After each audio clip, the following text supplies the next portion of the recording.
तो दोस्तों आपने एक बात बहुत ज़्यादा नोटिस करी होगी कि बात बात पे सीख देने वाला तुर्की और पाकिस्तान के बाद सबसे ज़्यादा कश्मीर का मुद्दा उठाने वाला तुर्की आज के टाइम पे बहुत ज़्यादा चुप बैठा है। यहाँ तक कि जो तुर्की के दुश्मन देश है यानी कि ग्रीस और आर्मेनिया, उनके साथ डिफेंस डील भी करी और उनके साथ मिलिट्री युद्ध अभ्यास भी करे तुर्की के बॉर्डर के पास।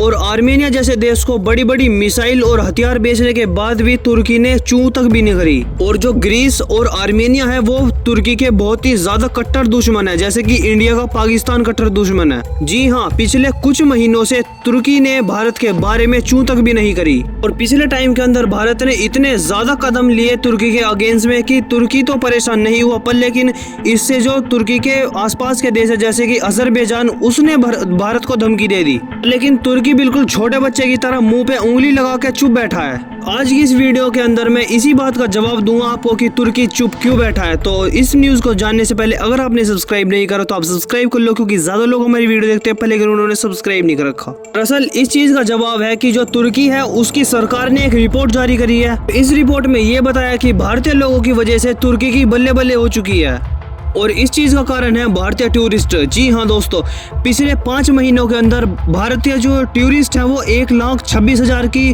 संख्या में तुर्की के अंदर घूमने गए हैं। ये इतना बड़ा आंकड़ा है कि किसी और कंट्री के टूरिस्ट देख लो आप, इतनी बड़ी मात्रा में कभी नहीं गए तुर्की के अंदर। इन 5 महीनों के अंदर हम कंपेयर करें, पिछले साल का अगर हम कंपेयर करें ये डेटा, तो 34% जंप करा है इस डेटा ने, लेकिन कम से कम 1/3 का जंप आया है इन टूरिस्ट के अंदर। भारत से टूरिस्ट तुर्की के अंदर जाते हैं, बताया ये भी जा रहा है कि इस चीज से इतना ज्यादा बम्पर जंप आया है, चीज से तुर्की की जो सरकार है वो भी चौंक चुकी है। आपको पता होगा कोविड-19 के बाद किसी भी देश के अंदर टूरिज्म ग्रो नहीं हो पा रहा था, पर लेकिन तुर्की के अंदर कोरोना के बाद आज के टाइम पे बहुत ही ज्यादा टूरिस्ट जा रहे हैं इंडिया से। तो तुर्की आज के टाइम पे बहुत ज्यादा रिलाय करता है अपने टूरिज्म सेक्टर पर, कि इनका देश भी चलता है टूरिज्म से, इनकी मोटी कमाई भी होती है। कोविड-19 के टाइम पे जब टूरिस्ट बिल्कुल भी नहीं जा रहे थे तुर्की के अंदर, तो इनकी जो अर्थव्यवस्था थी वो बहुत ज्यादा तेजी से डाउन हो रही थी, जो कि अभी तक भी इफेक्ट देखने को मिलता है तुर्की की इकोनॉमी के अंदर। लेकिन भारत के जो टूरिस्ट हैं उन्होंने जो तुर्की की टूरिज्म इकोनॉमी है उसको बिल्ड करने में मदद करा है और दोबारा से पटरी पर लेकर आ गए हैं। और यही कारण बताया जा रहा है कि तुर्की भारत के खिलाफ एक भी ना तो स्टेटमेंट दे रहा, ना ही भारत के खिलाफ कोई भी एक्शन ले रहा, क्योंकि उनको भी पता है कि जो हाल भारतीयों ने मालदीव की टूरिज्म इकोनॉमी का करा था वही हाल तुर्की की टूरिज्म इकोनॉमी का होगा, जो कि तुर्की की टूरिज्म इकोनॉमी बहुत ज्यादा रिलाय करती है इंडियन टूरिस्ट पर। तो धीरे धीरे इनका टूरिज्म सेक्टर खड़ा हो रहा है, वो बहुत ही ज्यादा तेजी से डूब जाएगा।